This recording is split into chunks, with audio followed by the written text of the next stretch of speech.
여자들의 워너비 스타이자 반짝반짝 보석처럼 빛나는 그녀 톱스타 진주씨. 그녀를 지키려면 바로 연락을 주고받을 수 있는 무전기가 필수겠죠? 갈게요. 준비 나가신다. 빌딩 레디. 그런데 만약 무전기가 사라진다면 우리의 세상은 어떻게 달라질까요? 만약에 무전기가 없다면. 촬영을 마친 톱스타 진주씨. 익숙한 듯 팬레터를 펼쳐보는데요. 아니 세상에 어쩐지 불쾌한 편지 내용.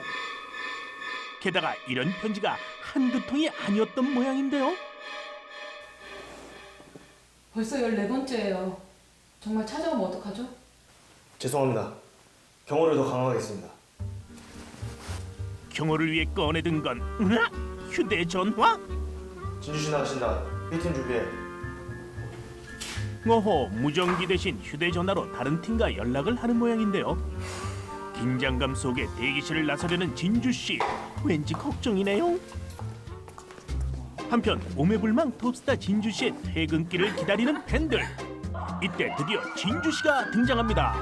와, 팬들 개탔네 개탔어. 역시 팬들을 만나니 진주씨도 기분이 좀 나아 보이네요. 기다리느라 힘들었죠? 아니요. 고마워요. 그런데 이때 또다시 진주씨 앞에 놓인 붉은 봉투. 어쩐지 불길한데요. 오늘 밤 기대해? 의미심장한 내용의 경호팀장이 다급히 범인을 찾는데요.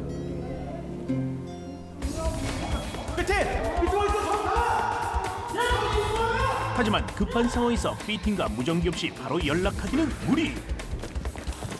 하하, 결국 범인을 놓치고 말았는데요. 이를 어쩌죠? 결국 경호팀이 경찰에 사건을 의뢰해 형사팀이 탐문 수사에 나섰는데요. 다행히 CCTV 화면은 확보했지만 과연 범인을 잡을 수 있을까요? 근데 제가 듣기론 검은 모자에 검은 티 입고 올 검은색으로 다닌다는데요? 검은색만 가지고 어떻게 잡지? 검은색. 뭐라고요, 형사님? 형사? 야야 저 사람 잡아. 검은색. 수상한 냄새 팍팍 풍기는 유력 용의자를 쫓아가는 박 형사. 아유, 형사님들 빨리 따라가요, 빨리요. 쫓고 또 쫓기는 세 사람. 형사님들 힘내세요. 이때 기지를 발휘해 형사 한 명이 골목 반대편으로 돌아가는데요. 이 미로 같은 주택가에서 이대로 범인을 잡을 수 있을까요? 안 되겠다. 작전이 필요해. 작전.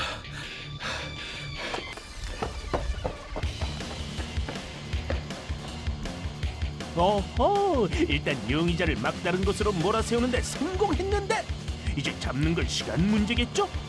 그런데 작전 내용을 어떻게 전달하죠? 내가 오른쪽으로 갈 테니까 박 형사가 왼쪽으로 가. 오케이? 아, 뭐라는 거야? 오른쪽으로 가란 말이지? 하나, 둘, 셋. 이런 수신호만으로 통할 리 없죠. 결국 용의자를 놓치고 마네요. 아쉬움 가득한 형사들. 그런데 방송국엔 왜 온 걸까요? 범인은 반드시 범행 현장에 다시 나타난다. 그랬으면 좋겠다. 배야. 박 형사, 나 화장실 좀. 네, 다녀오세요.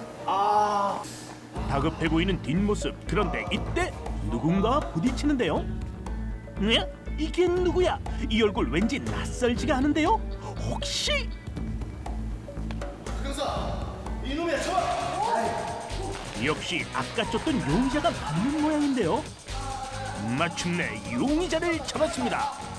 그런데 정말 범인이 맞을까요? 놓으라고요. 증거 있어요? 내가 스토커란 증거 있냐고. 스토커? 우리 스토커 잡는 말 안 했는데? 가방 좀 확인하겠습니다. 가방 안엔 낯익은 붉은 편지 봉투가 있네요. 아유, 박 형사, 그 서해 전화해. 범인 잡았다고. 네. 매번 이러는 것도 번거롭네요. 그러게 말이야. 이 가까운 거리에서 간편하게 연락할 수 있는 그런 물건 없나? 무전기가 꼭 필요해 보이죠? 만약 무전기가 없다면 여러분은 어떨 것 같나요?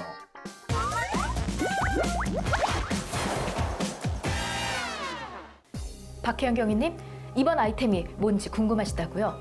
이번 아이템은 대형마트, 콘서트장, 경찰차, 방송국 등 다양한 곳에서 숨겨져 있는 바로 이것! 무전기입니다. 안녕하세요. 띵듀 조은영입니다. 무전기는 전파를 이용해서 음성을 주고받을 수 있는 무선 기기예요. 1940년 미국의 M사에서 군용을 목적으로 처음 개발되기 시작했는데요. 제2차 세계대전에서 미군과 영국군이 사용을 하면서 일반인들에게도 알려졌어요. 우리나라 같은 경우에도 6.25 전쟁 때 처음으로 이 무전기가 들어왔는데요. 지금은 군용 목적 외에도 일반용, 산업용, 업무용 등 다양한 방면에서 무전기를 사용을 하고 있습니다. 자, 그렇다면 이쯤에서 이 무전기는 어떤 원리로 작동이 되는지 궁금하시죠? 이 작동 원리를 알아볼 건데요. 무전기는 기본적으로 송수신기로 구성이 돼 있어요. 이 무전기의 스피커와 안테나가 각각의 역할을 담당을 해주고 있는데요. 이 지금 스피커 부분에 대고 말을 하게 되면 이 음성이 전파로 바뀌게 되고요. 그리고 이 전파가 안테나를 통해서 특정 주파수대로 전달을 해주게 되는 거죠. 그러면 상대방이 그 특정 주파수의 그 안테나로 잡아가지고 전파를 받게 되면 그 전파를 다시 음성으로 바꿔서 스피커를 통해서 상대방에게 전달을 해주게 되는 겁니다. 여기에다가 중요한 한 가지 더 알려드리자면요. 바로 다자간 통화가 가능하다는 건데요. 1:1 통화가 기본이 되는 일반 전화와는 다르게 무전기 같은 경우에는 특정 주파수의 신호를 주고받는 방식이라서 이 해당 주파수만 잘 잡아주게 되면 여러 명이 동시에 들을 수가 있게 되는 겁니다. 때문에 산업 현장이나 또 군인들, 경호원들, 경찰들 이런 분들이 많이 사용을 하고요. 그리고 직접 수신이 가능하기 때문에 사용료를 내지 않습니다. 다만 업무용이나 그런 차량용의 무전기를 사용을 할 때는 해당 주파수를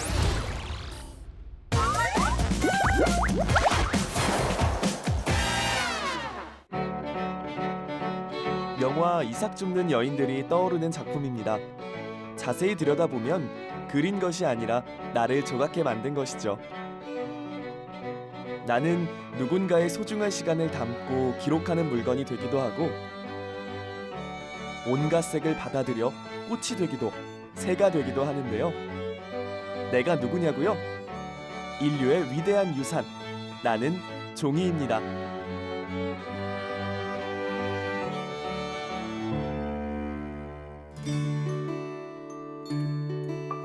이곳은 그야말로 지상 천국, 종이의 나라라고 할까요?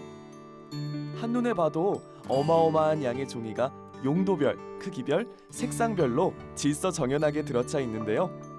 사람들이 필요에 꼭 맞는 나, 종이를 선택하기 위해 찾는 이곳에선 목재 펄프를 주 원료로 한 일반적인 종이부터 한국 고유의 종이인 한지는 물론 다양한 특수 가공지까지 볼 수 있습니다.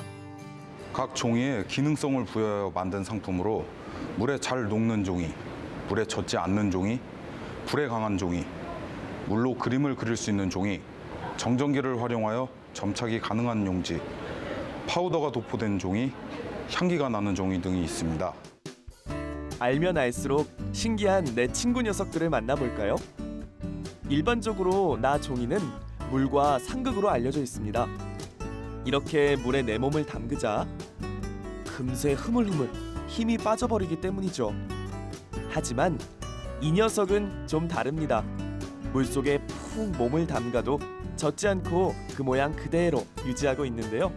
어떤 녀석일까요? 미네랄 페이퍼는 펄프를 원료로 한 일반 종이와는 다르게 채석장에서 버려지는 돌가루를 활용하여 만든 종이입니다. 그래서 스톤 페이퍼, 돌종이라 불리기도 하는데요. 탄산칼슘 가루가 혼합된 필름 소재의 종이로 높은 방수성과 내구성에 인쇄 가능한 종이의 성질이 더해져 방수책 제작에 쓰이고 있죠. 한편 이런 녀석도 있습니다. 물에 닿는 순간 온몸으로 물을 흡수해 물속에 녹아버리는데요. 의료용이나 문서 보안용으로 쓰이고 있습니다. 불에 강한 종이도 있습니다. 방염지라 불리는 녀석이죠. 방염지에 화염을 근접시키면 온도가 상승하여 불이 붙기는 하지만 불씨를 제거하면 자연히 불이 꺼져버리게 됩니다. 불이 번지는 것을 지연시키는 성질을 이용해 실내 장식에 사용됩니다. 재밌는 성질을 가진 일명 물그림 종이도 있는데요.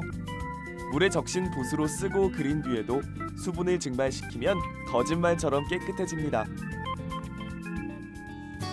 인류의 역사에 처음 등장한 뒤 2000여 년의 시간, 나는 오랫동안 사람들의 일상 곳곳에서 사용되어 왔는데요.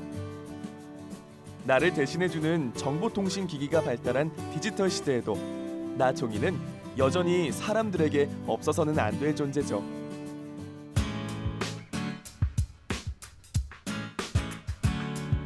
나는 문서를 기록하는 데에도 쓰이지만 그림과도 떼놓을 수 없는 사물입니다. 이곳에선 화투를 민화와 궁중화로 재해석해 그린 작품들이 전시되고 있는데요. 1월부터 12월까지 12달 4계절의 풍경이 내 품에서 아름답게 펼쳐집니다. 보통 숨진 하얀색인데 이제 하얀색이 조금 더 도드라져 보이게 하기 위해서 기존의 순지에다가 색상을 염색을 하여서 이제 작업을 하게 되었습니다. 작가의 작품을 그대로 옮겨 만든 달력과 엽서도 눈에 띄는데요. 종이로 펼치는 예술, 또 다른 주인공을 찾아갑니다. 바로 이곳에 그 주인공이 있죠. 지금도 창작 작업이 한창인 모양인데요. 어떤 일을 하나요? 이것은 페이퍼 아트라고 해서요. 종이로 해서 이렇게 작업을 하는 거예요. 그래서 종이 조각이라고. 금세라도 불을 뿜으며 날아오를 것 같은 상상의 동물 용. 단지 종이만을 가위나 칼로 오리고 접고 구부리고 구기는 등의 기법을 이용해 만든 것인데요. 이것이 바로 페이퍼 아트의 세계죠. 우리가 일반 그림을 보면은 물감을 이용해서 그리지 않습니까? 마찬가지입니다. 이 페이퍼 아트는 물감 대신 종이를 이용해서 화면에서 공간감을 표현하는 그런 예술 장르입니다. 집안 전체에 페이퍼 아트의 세계가 펼쳐져 있습니다. 한눈에 딱 봐도 알만한 애니메이션 속 로봇 캐릭터는 설마 종이로 만들었을까 싶게 색감과 질감이 정교하고 섬세합니다. 벽에 걸린 정겨운 풍경도 나 종이로 만들어졌는데요. 페이퍼 아트에선 어떤 종이를 쓰는 걸까요? 그 페이퍼 아트를 구현하는데 어떤 종이를 쓰라는 그것은 없어요. 그렇지만 이 작품에는 이렇게 해서 어떻게 하겠다, 어떤 종이를 이런 의도를 갖고 그럴 때는 거의 그것에 맞는 그 종이를 제가 선별해서 사용을 합니다.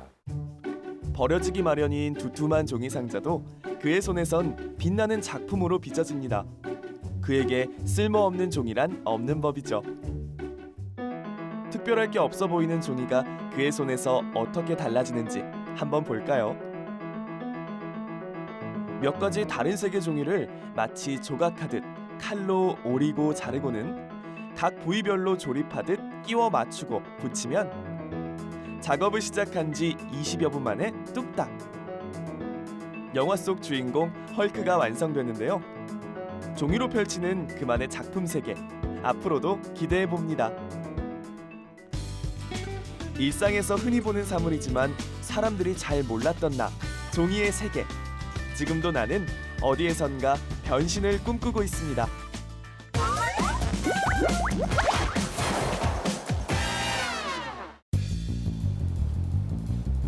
진주씨의 마음을 차지하기 위한 두 남자의 불꽃 승부. 재벌이세 병옥 시대 평범한 서민 민성씨. 제가 계산할게요. 어머 세상에 병옥씨 지갑엔 돈다발이 수북한데요? 제가 계산할게요. 예, 질 수 없다. 민성씨 또한 지갑을 열어 보이는데 에쿠, 지금 가진 재산이라곤 딸랑 동전 몇 푼뿐이네요. 하지만 만약 화폐가 사라진다면 이들의 이야기는 어떤 변화를 맞이할까요?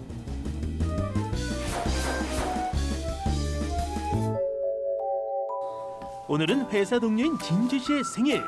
민성씨가 꽃다발을 선물할 모양인데요. 과연 물물교환에 성공할 수 있을까요? 안녕하세요. 형형색색 아름답게 핀 꽃들. 진주씨 마음을 홀랑 빼앗아버렸네요. 민성 씨, 이 꽃 너무 이쁘지 않아요? 한 다발 받으면 행복하겠다. 그래요? 그러면은 생일 선물로 제가 살게요. 저기요. 이거 꽃 한 다발 뭘로 교환돼요? 콩 두 자루 어떠세요? 그런데 이런 민성 씨의 현재 재산은 콩 한 자루가 전부. 기대에 부푼 진주를 실망시킬 순 없습니다. 에이, 이게 무슨 두 자루나 해요. 딱 봐도 한 자루짜리구만. 그러지 말고 한 자루에 주세요. 안 돼요. 두 자루짜리를. 결국 각자의 물건 가치가 달라 물물 교환에 실패하고 마는데요. 아이고 진주 씨 보기 민망해라. 그래도 민성 씨 마음만은 알아줄 거예요. 결국 선물은 물 건너 가고 목을 죽이기 위해 카페에 온 두 사람. 화폐가 없으니 가지고 있는 물품으로 가격을 협상해야겠죠. 이곳에선 커피 마실 수 있겠어요, 민성 씨? 진주 씨 뭐 마실래요? 저는 바닐라 라떼요. 바닐라 라떼 2잔 콩으로 교환할게요. 주문하신 음료 2잔 나왔습니다. 자, 음료가 나왔으니 이제 계산 타임. 그런데 이거 언제 다 세고 있나요? 아이고 이게 다 돈인데 잃어버리면 안 돼요, 안 돼. 이거 다 쏟았네. 이거 귀한 건데 이거. 진주 씨, 콩 좀 주워주세요. 네? 이거 콩 좀 주워주세요, 이거. 네. 밟지 말고. 오늘 참 안 풀리네요. 물건의 가치를 약속한 화폐 한 장 있으면 좋을 텐데 말입니다. 한 알 한 알 간수하기 힘들겠어요. 콩 한 자루짜리 물건 있으면 정말 편할 텐데. 민성 씨의 하루는 오늘도 고단합니다. 다음 날 저녁 야구로 함께 퇴근하는 민성 씨와 진주 씨. 이때 사랑의 라이벌 등장. 진주 씨, 지금 퇴근하나 봐요? 네. 본부장님 일이 좀 남아서요. 아 맞다. 진주 씨한테 줄 거 있었는데. 우와, 예쁘기도 해라. 꽤 비싸 보이는 반지군요. 제가 바빠서 생일도 못 챙겼네요. 선물입니다. 자그마치 쌀 2자루. 쌀 2자루씩이나. 재벌이 생거 티내나. 아니 우리 진주 씨한테 주는 건데 쌀 2자루 정도는 당연한 거 아닙니까? 진주 씨, 한번 껴봐요. 진주 씨의 마음을 얻기 위해 값비싼 선물 공세에 나선 병욱 씨. 나 너 좋아하냐? 어머어머, 박력 넘치는 고백까지. 민성 씨 이러다 진주 씨 마음 뺏기겠어요. 여자의 마음은 갈대라 했던가요? 설마 유혹에 넘어간 건 아니겠죠? 본부장님, 저 이거 못 받아요. 쌀 2자루라뇨. 저한테 너무 과분해. 전 아무리 재산이 많아도 생일을 함께 보내는 민성 씨가 더 좋아요. 진주 씨. 비록 좋은 건 교환해주지 못했지만 진주 씨는 그보다 귀한 시간을 내어준 민성 씨를 선택했군요. 화폐가 없는 세상. 여러분의 세상이라면 어떨 것 같나요?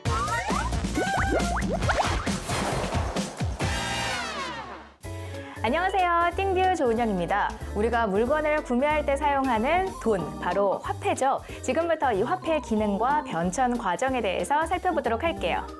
우리나라에서 처음으로 화폐의 기능이 기록된 건 삼국시대예요.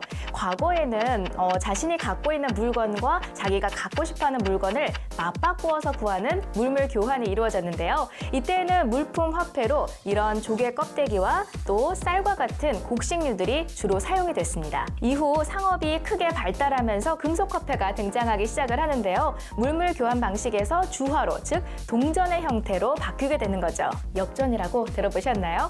이 고려시대랑 조선시대에 노쇠로 만들어서 쓰였던 주화들을 통틀어서 엽전이라고 하는데요. 대개 엽전의 모양이 이렇게 둥그런 모양의 가운데 네모나게 구멍을 뚫은 모양으로 만들어졌다고 합니다.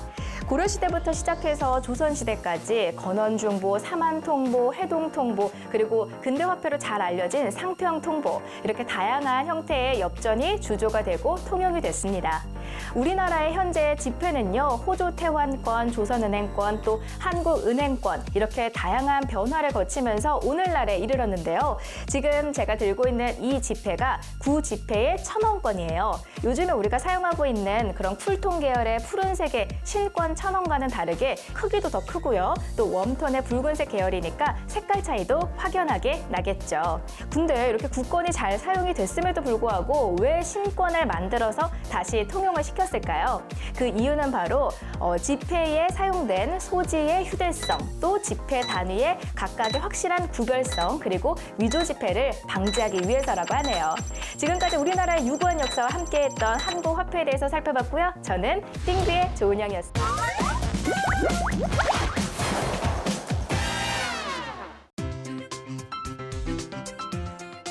나는 사람의 몸에 있는 28개의 이것을 지키는 사물입니다.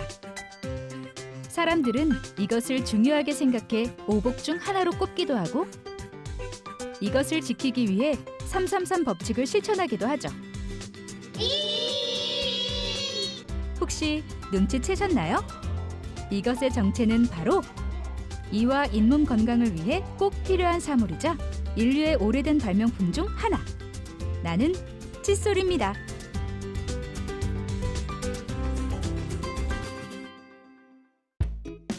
나는 매일 아침 사람들을 만납니다. 양치질은 상쾌한 하루를 선사하고 치아 건강을 지켜주죠. 사람들이 이를 닦는 행위, 양치라는 말의 유래는 나의 옛모습과도 깊은 관련이 있습니다. 양치는 버드나무 가지라는 뜻의 양지가 변해서 된 말인데 중국에서 버드나무를 이쑤시개 형태로 만들어 썼던 데서 비롯된 것이죠. 15세기에는 중국에서 처음으로 돼지털 강모로 만든 칫솔이 사용됐고 1938년 미국에서는 천연모가 아닌 나일론모를 사용한 칫솔이 개발됐습니다. 그 이후로도 나는 꾸준히 진화해 대중의 일상용품으로 자리 잡았죠.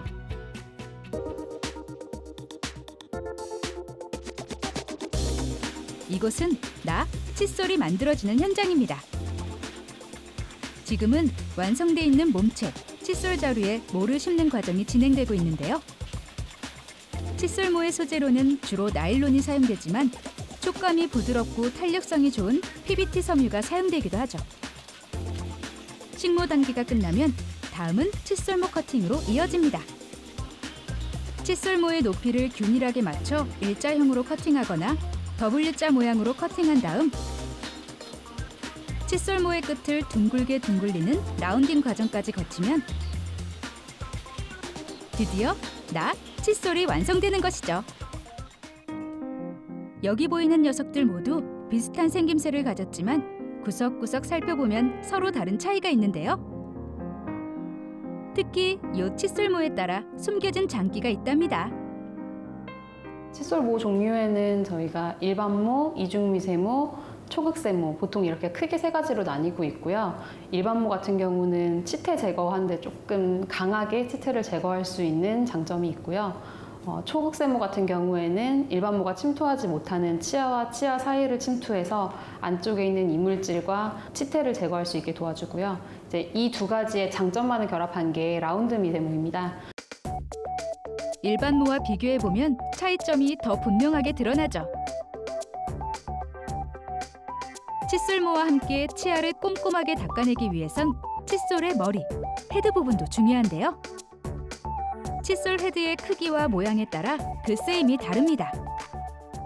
작은 헤드 같은 경우는 치아를 하나하나 닦기에 좋습니다. 아무래도 꼼꼼하게 세척을 하게 되겠죠. 얇고 긴 헤드 같은 경우는 교정을 하시다던가 아니면 치주 질환, 잇몸 질환이 있으신 분들이 좀 섬세하게 부드럽게 닦기 위해서 만들어진 칫솔이고요. 큰 헤드 칫솔 같은 경우는 빠른 양치와 풍성한 양치감을 느끼기를 원하시는 고객들이 많이 사용하고 있습니다.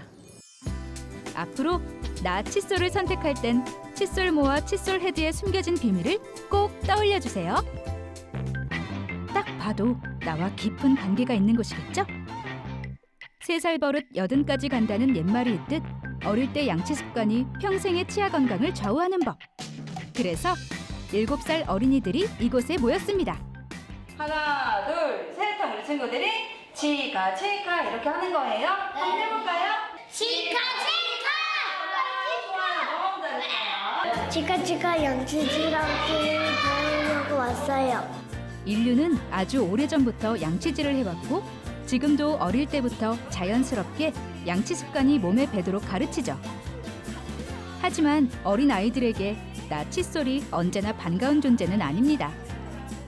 그 때문에 여러 다양한 놀이를 통해 아이들이 나와 친해질 수 있도록 이곳에서 돕고 있는 것이죠.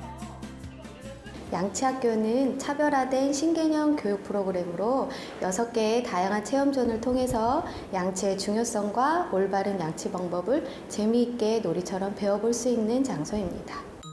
6살부터 13살까지 사람들의 이가 유치에서 영구치로 바뀌는 이 시기는 더욱이 나와 친해져야 하는데요. 재밌는 놀이를 통해 올바른 나 사용법을 익히는 중이랍니다.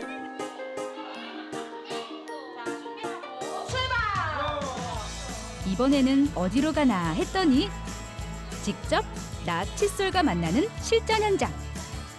제대로 이 잘 닦는 법을 배워보는 시간인데요. 직접 치약을 짜서 동영상을 보며 양치질을 시작합니다.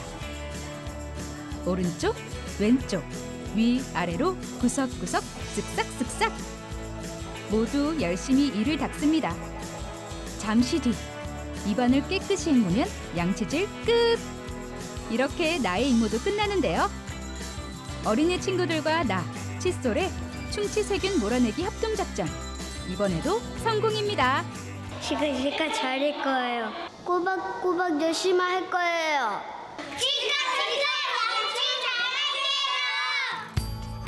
아주 오랫동안 사람들의 일상에서 함께해온 사물 칫솔. 앞으로도 당신의 든든한 치아 건강 지킴이가 될 겁니다.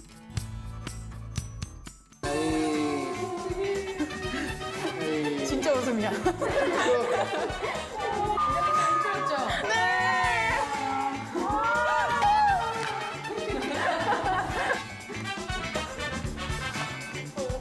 굉장히 강하겠습니다. 강해? 강해?